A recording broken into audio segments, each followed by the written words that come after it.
Ladies and gentlemen, welcome back or welcome for the first time to the Electric Vibe podcast. I am one of your three co-hosts, J. David Silva, and my next partner in crime is Hucky Austin. Thanks, Jay. I am so happy to be back. I missed you guys last week, but now I'm back.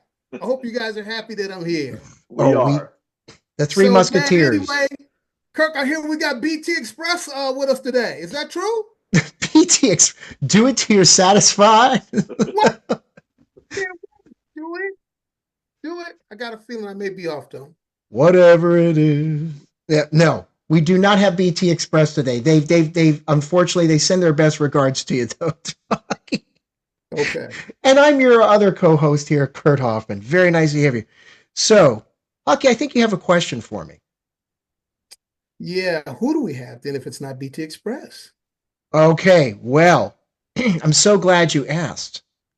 For over 5 decades, the British heavy metal band Raven has been rocking audiences across the globe with their unique brand of high-energy, aggressive, yet melodic style dubbed athletic rock. As in their earlier days, they would wear various team sports gear on as a part of their visual aesthetic. Their journey took them from the pubs and clubs from their hometown of Newcastle, England, a.k.a. Geordieland, siding with Neat Records with their first single, Don't Need Your Money, in 1980. Eventually, the Gallagher brothers, along with their original drummer, Rob Wacko Hunter, would tour stateside in 1983 with Metallica as their opening act on the Kill 'Em All for One tour. That's the shirt I'm currently wearing. Just want to show that there. That's the replica, John. We've taken a picture with this one together. That's a replica. Unfortunately, the other one would probably be in tatters now.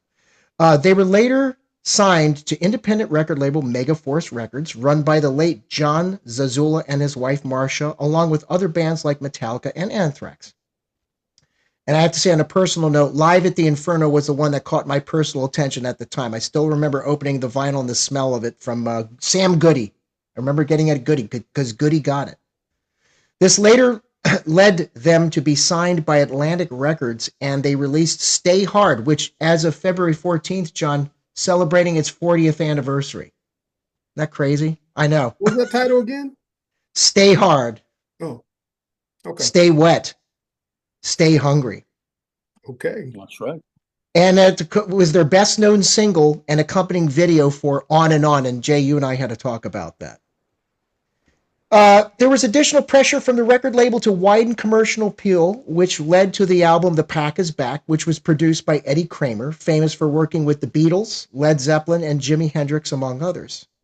This received mixed reviews by critics and fans, leading to a return to the form with the Mad EP and the album Life's a Bitch, which was their last for Atlantic Records. Rob left the band with Joe Hasselvander taking over from 1988 until 2017. That goes from Nothing Exceeds Like Excess until Extermination, where a heart attack led to his departure. In between 1988 and 2017, many life-changing moments occurred throughout the band, including a horrific accident that crushed the legs of Mark in 2001. 4 years of rehabilitation and recovery led him to play again, and they would continue on recording and touring. Their current drummer, Mike Heller, formerly of Fear Factory, has given the band a jump start since 2017 and charged ahead with stellar albums Metal City in 2020 and All Hell's Breaking Loose in 2023. Their current release, artwork behind me here, Can't Take Away the Fire, features 5 new songs and 3 live songs from their archives and kicks harder than ever with no end in sight for the band anytime soon. It is my honor and pleasure to welcome to the Electric Vibe podcast, John Gallagher. John, welcome to the Electric Vibe podcast. How do we find you today, my man? I am doing very well. Thank you guys for having me on. And guys, you see what $20 put in the back pocket can do? You can get all that kind of stellar talk like that. Hey, listen, John, you know I'm a fan, man. I yes. Over the years, So, Jay, I will make the personal connection now. So back in 2011, 2012, I met John, was introduced to John at a concert in Baltimore, because at the time you were living in around the Richmond, Virginia area, I believe. And it was Death Angel playing. Bay Area thrash band. And a buddy of mine's like, hey, Kurt, you're a fan of Raven. I said, yeah, why? Said, John Gallagher's in the audience. You want to meet him? I said, are you shitting me? Of course I do. Sure. Why not? You came over and, we rapped a little bit. Couple years fast forward to about 2015, 10 years ago, I had this madcap idea of taking one of their songs, Pray for the Sun, and I had it rearranged for organ and solo voice. And if you'll recall, John, you gave me your permission to do so. And I sent you guys the link to that today. And it was definitely a different kind of classical music recital. Nobody ever expected something like that to be on, but it really came out. It came out better than I expected. And so off and on years, I've seen John live, and kick back a little, probably about 7 or 8 times now since 2015, from the Extermination tour onwards. And John, you're just a great guy to know and to talk to, and I'm just thrilled to have you back on, albeit in a new format. You've had quite a bit of activity going on. You want to care to share? You've toured Japan, the Hell's Heroes Festival. Well, last year was our 50th anniversary, so that EP was supposed to come out with it, but as things usually happen, it dragged a little bit, so it came out this year. But we still did our 50th anniversary tour, and we toured, we did the UK, we did Europe, we did South America, we did Singapore, Australia, and Japan. So all in about 80, 90 shows, and a punishing schedule, but we enjoyed the hell out of it. Whole bunch of festivals. We did Wacken, we did Alcatraz, 2 of the big ones in Europe. Oh, huge. So fantastic. And you also did a tour of Japan, which you hadn't done in a while. How was that? Yeah, I mean, usually with Japan, it's like every 3 or 4 years at a pop. I think we did it last time in 2019, if I remember correctly. Yeah. So we were due to come back, and it was great. Our friend Yuki put on this whole fan night where, she's got archives, like warehouses full of junk.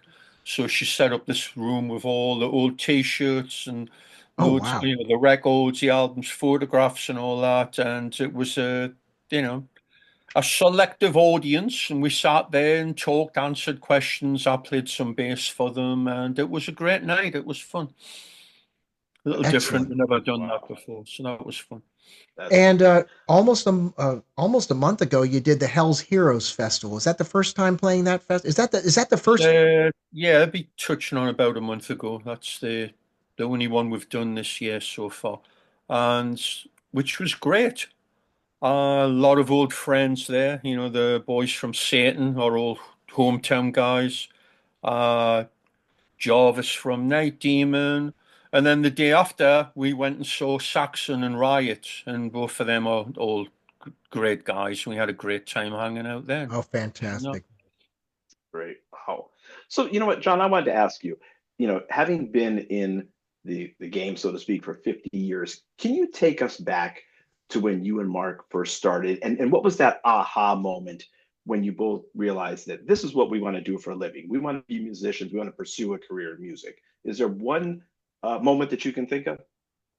Well, there's 2. I think one was the spark and the other one solidified it. The spark was we were on holiday, and it was the first time we'd ever been abroad. We went to Spain on a package holiday, which was hilarious because the previous holiday we'd spent in a trailer park, and it rained for 2 weeks. So my dad was full of hell and said, no, we're going somewhere nice. So we go to Spain. They have the worst storms in 40 years. So we had 3 nice days out of 8 or something. But so they had the, all inclusive. So you go down for the evening meal, we eat. And then they had a band play. And the guy's there, and he's got a Stratocaster guitar with a coil cord and the wah-wah pedal. And he's playing behind his head and with his teeth. And we were just, completely I want to do that. So Mark got a classical guitar when we were over there. Mhm. We fought over it, but I think it'd be later the same year, or within about 8 or 9 months, we went to see a show at the City Hall in Newcastle, which was Slade with the sensational Alex Harvey band opening. And seeing those two changed our lives, or ruined them, depending on your personal viewpoint, I guess. But nobody knew who Alex Harvey was when he came out. He was the consummate front man, grabbed everyone by the short and curlies and wouldn't let go until they all, pledged allegiance to Alex. It was a fantastic concert. And of course, Slade just laid it on thick right afterwards. So that was it. The tennis rackets were put down. We wanted real guitars from then on in. Yeah. Wow, that's great. Great. I'm sorry, John, tell us about some of your other early influences. And did you and Mark have similar influences in music? Yeah, pretty much similar. We were very lucky because, a lot of the people I know over here in the States, I went to see this band and that band. It was all at 10,000 seat arenas or stadiums. And you'd need binoculars to try and figure out what was going on. And all the shows in our hometown, when we got old enough, we got to go to the Mayfair Ballroom, which was an over 18 place, but both of them were like 2,000 capacity. Mm. So you saw the biggest bands in the world playing 2,000 capacity, small theater, or what was essentially a large club. So that was our education. Wow. You got to watch the bands, see how they did it, why they went down good, why they went down bad. Especially with the opening bands, you'd always take that in. These guys stink, but why do they stink? Oh, these guys are actually reaching out and grabbing the audience. Why is that happening? And it all just went in the bank, and the influences. I mean, it started obviously with the glam stuff like Slade, Sweet, and then Status Quo, and then Black Sabbath, Deep Purple, Led Zeppelin, Budgie, Rory Gallagher, Wishbone Ash, Yes, Genesis, Emerson, Lake and Palmer, and a Partridge in a Pear Tree, the whole 9 yards. Everything that came by, we'd check it out. Right. That's great. That's really great. Did you have influence by punk rock, which was prevalent at that time? Only for the comedy aspects, I think. Although, looking back now, the Pistols were great. You could tell they were heavy. They were a great rock band, and that snarling, like, hey, in the UK, an absolute genius. I mean, and the amazing thing about that band is they had swagger. Sure. Yeah. And anyone that ever copies Sex Pistols doesn't put the swagger in, and it's such a loss. Right. They just don't get it. So them and a few of the other bands were decent. Then there was the Carpetbaggers who were jumping on for the ride, like the Stranglers, who were great, and the Police, who were great. So the only thing that really seeped in was that kind of DIY, do it yourself, screw everything else. We're going to do what we're going to do. And I think that rubbed off on a lot of the kids that liked heavy metal, that were being sold a bill of goods. It's like, well, that's over. You're going to listen to this. And they were like, I don't like that. We still like, Rory Gallagher, Judas Priest, and she's Pat Travers, whoever was coming by, Yep. And they'd watch those bands and they'd be like, we want to play music. We want to play music kind of like that.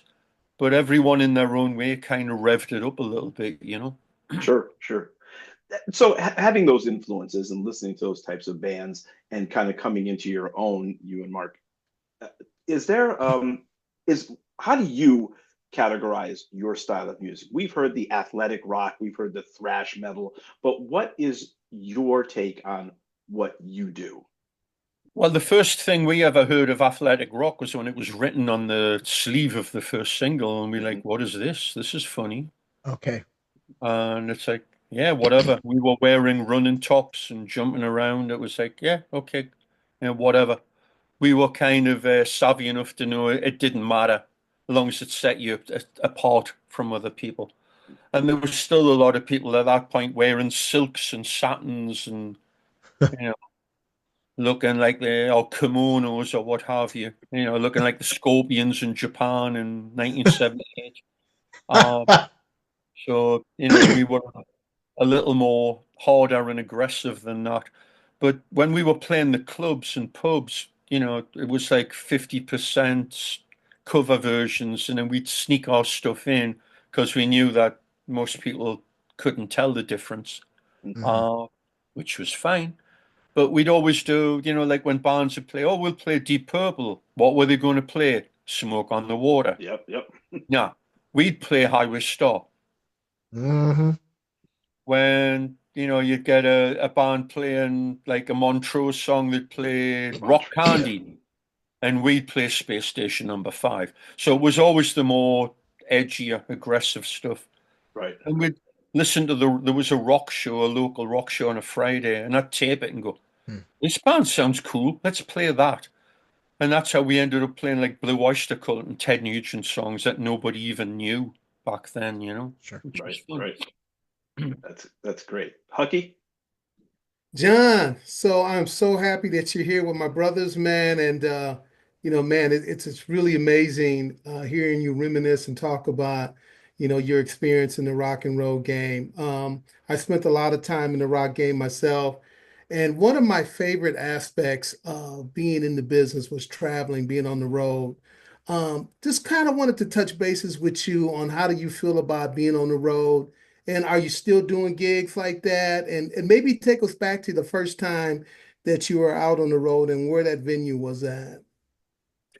Well, I mean, it was usually just local one-nighters, playing the pubs and clubs until I think the first time we ever strung anything together of note was our first single came out and it was played on this radio show in England by John Peel, who was an influential DJ. He just played new music, didn't care what it was. So he played all the punk stuff, and it came to the independent metal stuff. He goes, yeah, this is Don't Need Your Money by Raven, putting it on. Boom. And Ozzy heard it. And Ozzy said, I want those guys out on the road with me. So we did 4 shows in a row with Ozzy.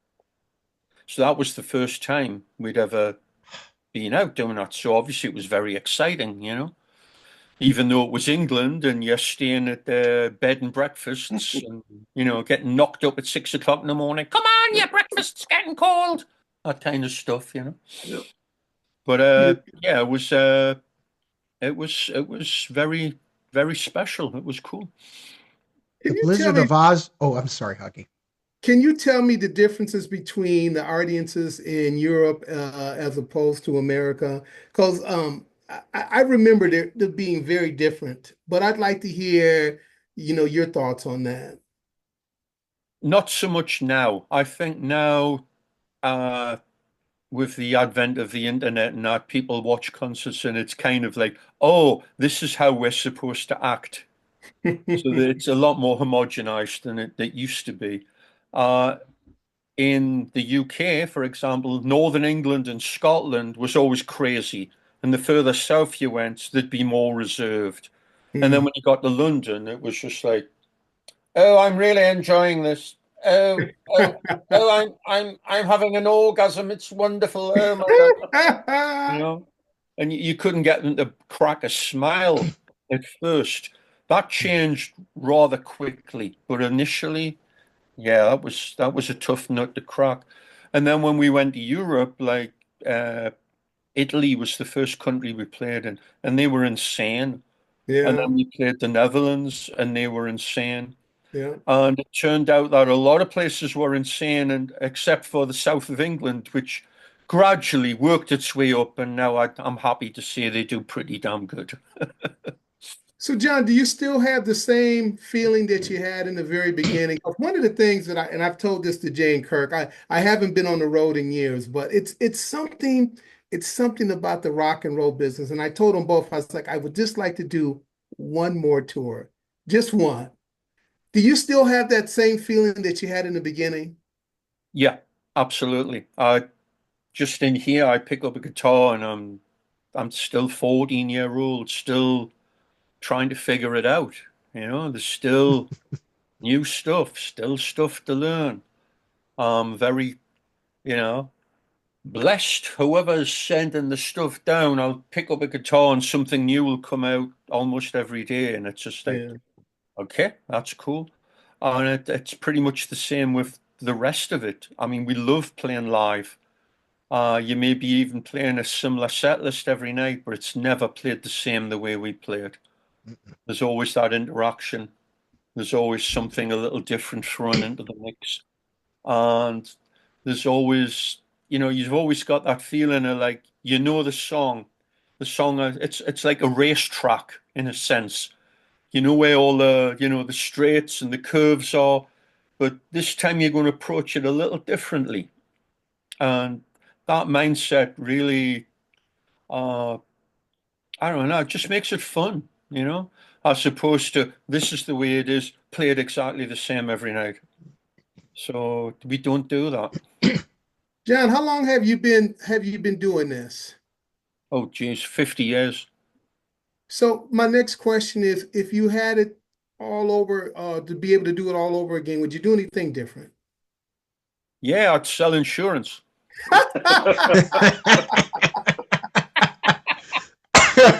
No, I really wouldn't. We made some stupid decisions. We got ripped off, led down the garden path. But I try not to play the what if. It's if those things didn't happen, you wouldn't be where you are now. Yeah. And I'm really excited about where we are now. And I think we're incredibly lucky to be where we are now. And we don't treat that lightly at all. There's a responsibility there to ourselves, to our legacy, and to our fans to keep pushing the envelope. So that's a great place to be. John, the quality has not diminished. I mean, I was listening to, I mentioned to you before we recorded that Stay Hard turned 40 this year, and 85. And I was listening to that, and then I put on the new EP that you had, and it's like, your voice, the playing, and all that has not diminished. There's a lot of bands that I grew up listening to, and many of us grew up listening to, and you're like, oh yeah, they sound good for somebody who's been around for 50, been around 50 years, but you're still doing it at such a high level, and you've always taken care of very good care to each album. Other than, stylistically with production and what have you, where you could probably pigeonhole that. I don't think you could tell how old we are. No, not at all. Vocally, you sound. I mean, and we've talked about this together, you and I, over the years, and you've never been a drinker, really, drugs, any of that stuff. That's never been in your lexicon. And you've always kept yourself, I'm sure you've seen the perils and pitfalls of other bands that you've toured with. The stories you could tell. That's true. The lawsuits I could endure, yeah. But and I've asked you, what's your secret? What's your secret? What's your secret? And you're like, you keep, it's because the road's a hard thing to endure. You've been doing this for 50 years and touring, and still the voice. And I've watched you sing, and I've watched you sing live. We've talked about this even after your shows. You're like, yeah, you notice how I had to do this thing and I had to do that thing on the road. I'm like, I get it. You know how to, it's more than just muscle memory. It's all these years of experience that you've had. Yeah, I mean, and if you happen to get a cold or whatever, or like this one-off show we had there in Houston, I've got some health issues. I'm finally got a doctor's appointment for me. I have a bunch of edema and wasn't able to get out much. It's concerning. I don't know what the hell it is, which is not me. I'd be like waking up at 10 o'clock and then going, I feel dreadful. I'm going back to sleep. And I had to try to get over that before we did the show. So I wasn't in top notch. And when you're not top-notch physical condition, singing is an Olympic event. Oof. So it's just like, oh, this is fun. I wouldn't want to be doing this tomorrow night. And sometimes you have to push too hard, which you can do on a one-off. You Yeah, can't do it if you're on the road because then it's cumulative and then you end up hurting yourself, you know. So, it's all about being healthy and looking after yourself. So, normally I am, but I'll be getting out all sorted out. So no big deal. oh good. I'm actually doing better now because I've been demoing for 2 weeks straight, and that's singing every day. So that's helpful. Sure. I mean, so speaking of health, I know Mark, your brother, guitarist, um, recently had to have surgery on his ankle. How is he doing? How's he recovering on that end? He's doing great. Uh, the only real issues he's had is the medication, which he has like an allergic reaction to, like Oh, jeez. opioids, and it makes him very, very itchy. So they had to change the medication a few times to, knock it down. And of course, then it's not as effective. So he's had to deal with that. Eesh. But I think he said yesterday was the first day he hasn't taken anything. And he can move his ankle. And he's seen the doctor Tuesday. And if the doc signs off on it, he'll start physio on Friday, which is 2 weeks earlier than they thought. Wow, So he's doing fantastic. Wow. that's great. Can I just piggyback on something? Um, John, I was first introduced to you all back in '85. Okay, On and On. Okay, the Stay Hard album was a big deal. I remember the video for On and On. It's still burned in my brain. Kurt and I were actually talking about We this were. before we started recording. Yeah. And we've looked at some other interviews and things that you've done. And your sound, to Kurt's earlier point, it still sounds fresh. The riffs are still, daring and dynamic. And you never shortchanged your fans. I had heard you say in an earlier interview about how, you wanted your albums to be put out in a timely manner. You wanted there to be all killer and no filler. And you talked about respecting the fans. Can you touch on that and what your fan base means to you? It means a lot because we're fans, and you can turn that around and say, band X, I've been a great fan of forever, and what the hell was this record? What the hell was that? Why, what is this? They got like three great songs and a bunch of stuff they came up with in 5 minutes you know, before they pressed it next week or something. Uh, so that definitely factors in. And we actually had a little bit of a re- revelation, that would be better. Because we've always worked hard on putting stuff together, but we we decided to be a lot harder on ourselves back on like the Extermination album. Mm, We wrote all the songs, we went over them, and it was a question of like this part here, why is that here? Everything had to justify itself. Could mhm, this be better? Would it be better if it was gone? And maybe double up this other part? And we'd kind of second guess ourselves in a good way. Yeah. And then we went into rehearsals, which we hadn't really done much of before. It was just like pass tapes and go there and mhm. wing it, as it were. And we worked hard on solidifying those arrangements and getting them right before we went in. So that was a big thing, and we've basically just piled on from there, doing the same thing, where we'll write a song and then, okay, what do you think? Well, I don't like the intro, or it needs an intro, or I don't like that particular vocal melody or that riff, and we just throw the ball around and just, you know, all three of us would come up with ideas, and it's paid dividends, I think.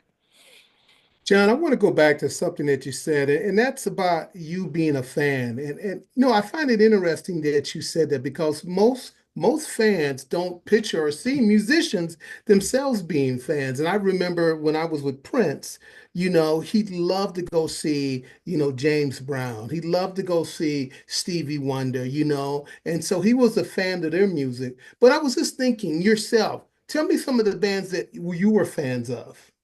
Oh, I remember reading a review, and I'd be like 17, and it was this band called Judas Priest, and they had a Oh, record I remember. called Sad Wings of Destiny. Yeah. Mm, And this was a really long piece where the guy goes, I think these guys are the future of heavy rock in England. And mhm. you've got the Clapton style playing of Tipton and the proto feedback screamer Hendrix style of KK KK down. Downing and the unbelievable vocals of Rob Halford. And it went on and on and on. I was like, Yep. I want to buy this. This sounds fantastic. And it blew me away. Yep. And I would be waving this at school, going, "This is the band you got to check out. This band's unbelievable. They're Yep. fantastic." Blah blah blah blah blah. Yep. So, and then you know, you dig round and you'd look for other bands. But yeah, we were huge Priest fans. I think Mhm. until we ended up basically going on tour and not being around. Saw them on every from like 77, 78, 79, 79, 80. Well, every time they'd come by Newcastle, Yeah. we'd Yeah. sing them. AC/DC, same thing. Uh, the only band I actually met back at the outside of the hall and got their autographs was AC/DC. With Bon Scott, right? Yeah. Bon Scott and Angus and Malcolm. Yeah. Yeah. Wow. That'd be Highway to Hell, but we saw them first on, and Mark was like, "I love this band." I'm like, "That sounds so simple. I don't know, man. I don't know. I didn't get it." And then I went to see them. It was the Let There Be Rock tour, and it was like, "Yeah, I get it." Bam, bam. And John, they're out on the road right now, Yeah. Yeah, albeit slightly, different lineup, of course, but of with a course. couple of original. But honestly, No, especially when they were hungry back then. Oh my God, they were man, fantastic. They were unbelievable. So, we just loved music and loved the bands, and to run into like those guys and for them to be absolutely normal and friendly, that was that was something, because we'd never met anyone. The only time we ever started meeting bands is when we were playing with them. yeah. We opened for Whitesnake and we're like, next door, it's the guys from Made in Japan. Ian Pace and John Lord were playing with Coverdale in that Hmm. uh, edition of the band. And the door opened and they walked in. And they were the most perfect gentlemen. They were so friendly and like, "Oh, you guys, you're doing great." Really inspiring. And that really went in the bank as like, this is how real people act. Mm. They're not on a star trip. They're just real people. Yeah, Hmm. there you go. And you'll find that with 99% of most people in bands are relatively normal. Not There's very few of them on a star trip, especially Yeah. in the hard rock and heavy metal end of things. The one or two that aren't, everybody knows and they avoid them. So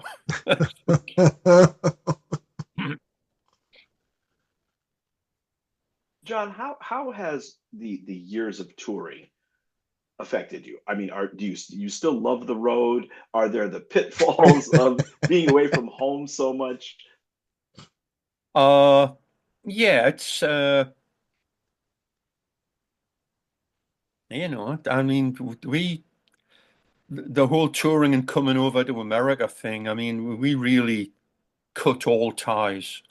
I mean, it ruined one relationship and two marriages, and the whole, you know, I and they knew, and it was almost with blessing. It's just like, this ain't working. You guys gotta follow your dream.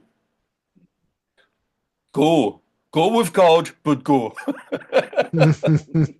John, Um, it's But so interesting that you. it's tough if you've got a relationship. I was very lucky that when I had my kids, uh, when my ex had the kids, it was new metal and grunge, so we weren't on the road, and I was actually working a straight job for quite a while. Uh, and that ran into the whole thing, with my brother having his accident and all that. So I was very lucky to be there for them, which would have made things really difficult, I think, if I hadn't been. Yeah. John, I just want to touch a little bit on that because what you just said really hit home with me. I was on the road for almost 10 years.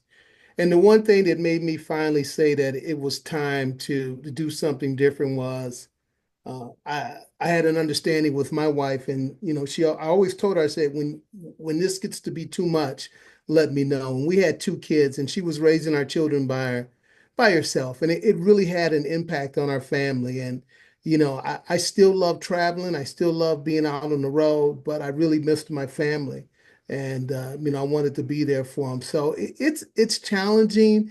And unless you're in that position where you're gone from your family, you're gone from your friends, you really don't get it. And so when you just said that, it brought back memories for me, and I totally understand where you're coming from on that.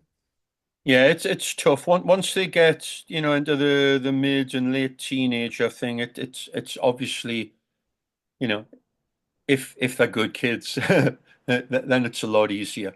And my kids, and they've always been very supportive, so it worked out. And we really didn't start doing serious touring until after like 2011 and 12.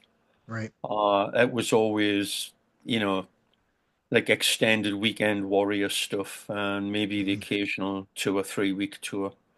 Uh, but once I quit my steady job, we started hitting it hard. And I mean, the hardest one we've done was it was the year Joe had his heart attack and had to quit the band. Mhm. And we got a couple of fill-in guys. One of them was Mike Heller, who we just talked to, and he'd written stuff up. We went and played an hour and a half show without rehearsal, and he was amazing. And we had 10 days to do in Europe, which he couldn't do. We said, but let's talk when we get back.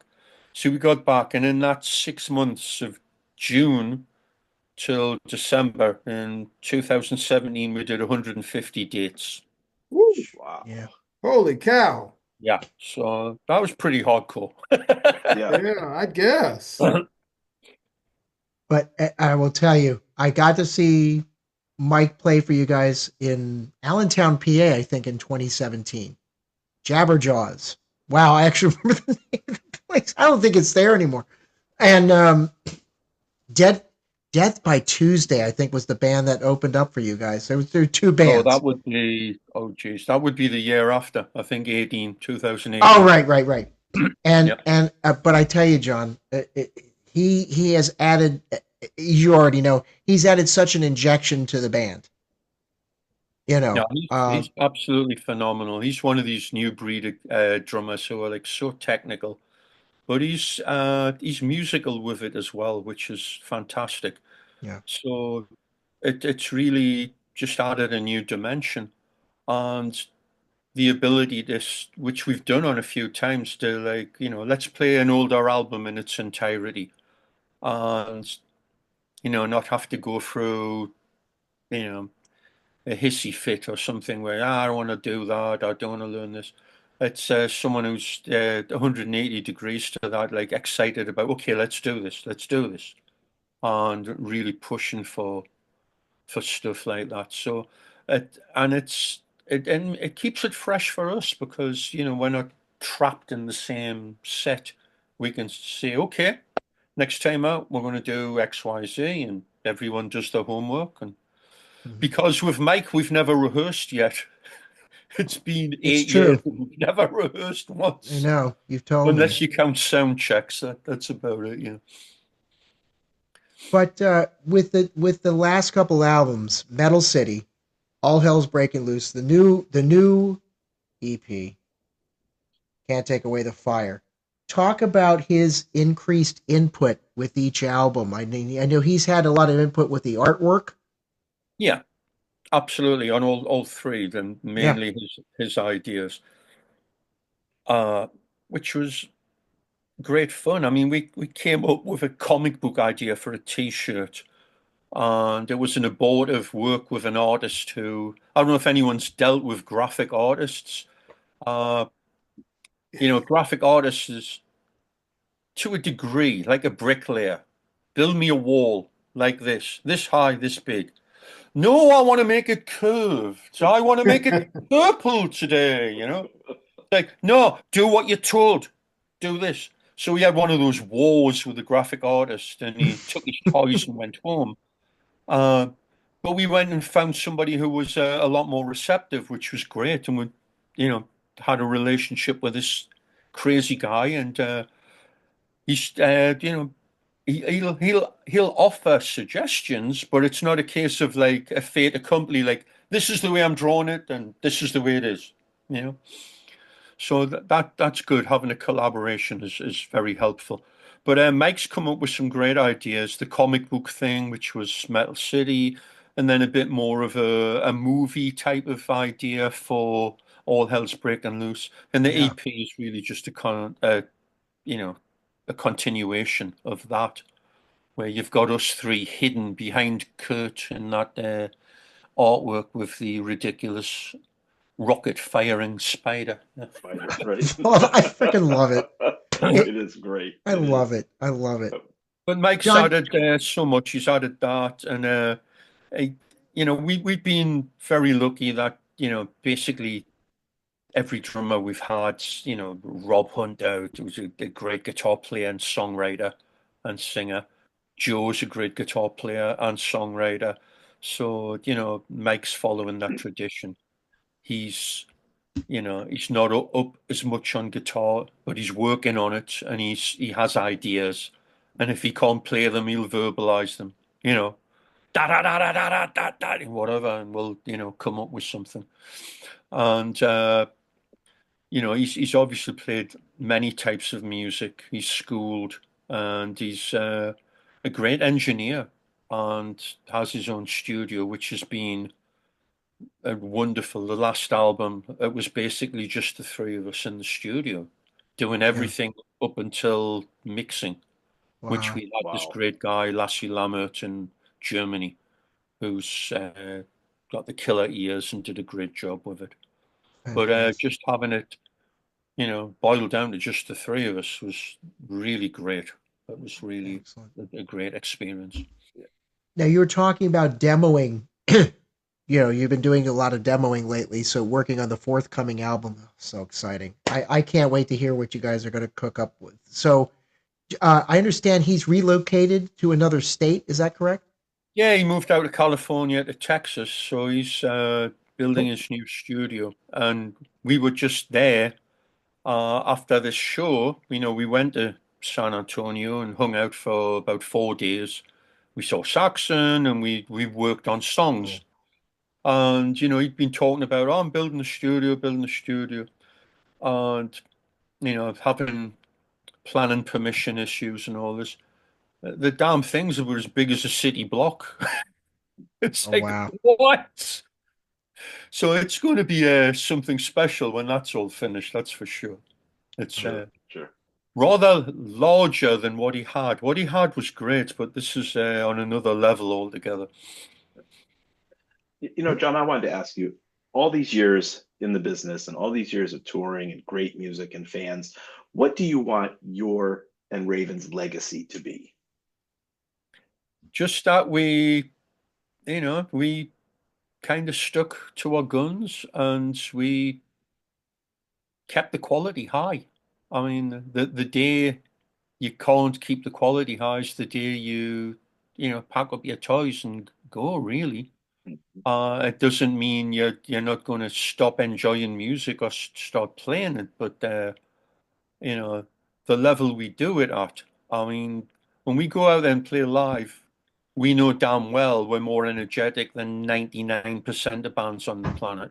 Yep, Mm, yep. And that's where my brother, who's been playing the last 5 years with bone on his ankle, yep. and no one would know that. Nope. They're the one, they don't see him curled up in a ball after the show backstage, you know? And that's how much he cares about what he does. Mhm. And that's, of course, very inspiring to the other two of us. It's just like, damn, we can't bitch about anything because look at him. You've said it time and time again, John. You're just a bunch of tough Geordie bastards. You just That's keep it. moving on. Very stubborn. It's something in the water, I think, from where we come from. We just get on with it. Yep. Just roll our sleeves up and get on with it. There's always been trials and tribulations and problems, and it's just like they're there to overcome and get over with and move forward. And we've seen so many bands fall by the wayside, and although we made some bad decisions, we made a few good ones because a lot of people were held personally liable for six-figure record company advances, and the only way out of it was to break up their bands, I think, Mm. So we were lucky to avoid some of that stuff. Sure. The other thing is, John, 50 years on, there are many bands that are touring as the name that the band originally toured, and there's not one original member in the band. I'll give an example: Foreigner. Yeah, There's nobody in that band. Yeah, that is very strange. I mean, Lou Gramm has been participating with them most recently, but there's not one member in that band that's original. And you guys have been doing this for 2/3. I mean, I guess one of the advantages of being a trio is that 2/3 of you are always going to be original members. But there you go. The brother thing certainly helps with that. Not all brothers get along, though. At the end of the day, with that, it's like, are they doing the band justice? And if they're doing the band justice, God bless them. That's what it's all about. It's a tribute band. No, well, it really isn't. If a whole bunch of guys just decided to form Foreigner tomorrow and went out as Foreigner, that would be rather strange. It's a little more organic in that it's like a sports team. There's that kind of analogy where you've got a history, you've got a reputation, and kind of people come and people go, but you try to keep some kind of continuity with that, Sure. Yep. So I can see that.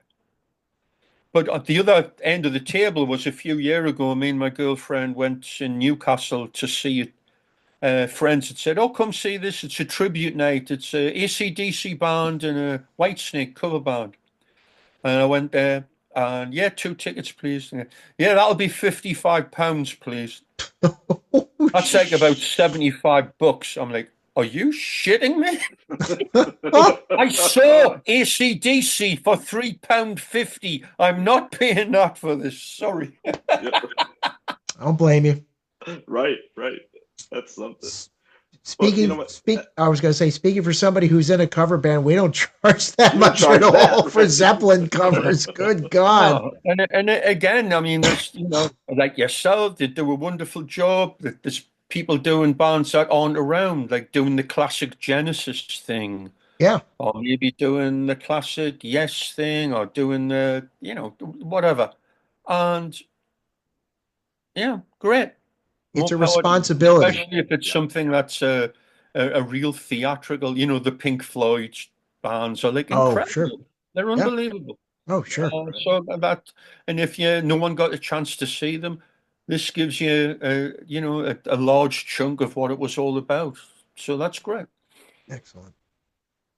John, I wanted to say this has been an absolute pleasure for us. And, as a fan, I want to thank you for your time, for coming on. It's an honor for us. And I just wanted to say that before I turn it over to Hucky. But again, we're going to keep waving the Raven flag. We know that you're going to keep rocking. You're going to stay out there, and we're wishing you all the best. Thank you so much, man. I appreciate that big time. Right. Yeah, John, I just want to kind of piggyback off what Jay had to say, man. It was this really a joyful experience to get to know you a little bit. And, and to be able to, hear your story. I found it very fascinating, and kudos to you, man. You're still out there in the game. And the thing that I really like about you the most, you still have hair. So